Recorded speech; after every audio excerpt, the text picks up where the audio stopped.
म प्रगतिशील लोकतान्त्रिक पार्टी प्रलोपाको केन्द्रीय समिति सदस्यको जिम्मेवारी लिइरहेको यस महत्त्वपूर्ण घडीमा महान शहीदहरूलाई सम्झँदै पार्टीको झण्डा सामु उभिएर निम्न प्रतिज्ञा गर्दछु। म समुन्नत समाजवादलाई पार्टीको मार्गदर्शक सिद्धान्तको रूपमा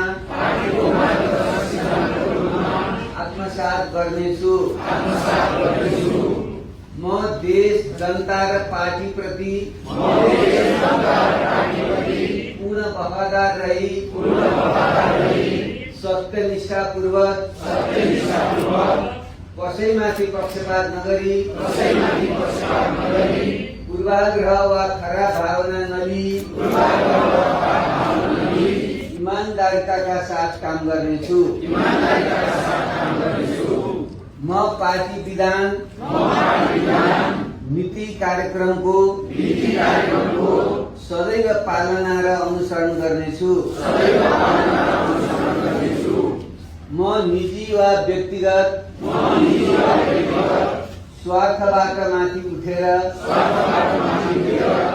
स्वच्छ एवं नैतिक आचरणयुक्त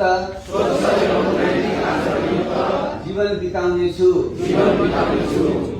म देशमा विद्यमान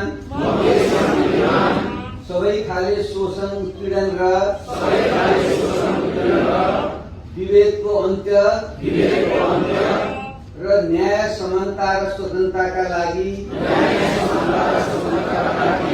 लडिरहनेछु। प्रगतिशील लोकतान्त्रिक पार्टी प्रलोपा जिन्दाबाद जिन्दाबाद। आदरणीय शहीदहरू अमर रहूं अमर रहूं। धन्यवाद। नाम ले म प्रगतिशील लोकतान्त्रिक पार्टी प्रलोपाको केन्द्रीय समिति सदस्यको जिम्मेवारी लिइरहेको यस महत्त्वपूर्ण घडीमा महान शहीदहरूलाई सम्झँदै पार्टीको झण्डा सामु उभिएर निम्न प्रतिज्ञा गर्दछु। म समुन्नत समाजवादलाई पार्टीको मार्गदर्शक सिद्धान्तको रूपमा आत्मसात गर्नेछु। म देश जनता र पार्टी प्रति पूर्ण वफादार रही सत्यनिष्ठापूर्वक कसैमाथि पक्षपात नगरी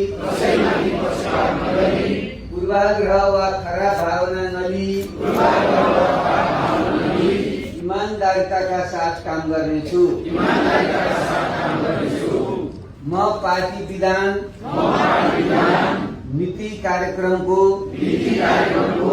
सदैव पालना र अनुसरण गर्नेछु। म निजी वा व्यक्तिगत स्वार्थबाट माथि उठेर स्वच्छ एवं नैतिक आचरणयुक्त जीवन बिताउनेछु। म देशमा विद्यमान सबै खाले शोषण उत्पीडन र विभेदको अन्त्य र न्याय समानता र स्वतन्त्रताका लागि लडिरहनेछु। प्रगतिशील लोकतान्त्रिक पार्टी प्रलोपा जिन्दाबाद जिन्दाबाद। आदरणीय शहीदहरू अमर रहूं अमर रहूं।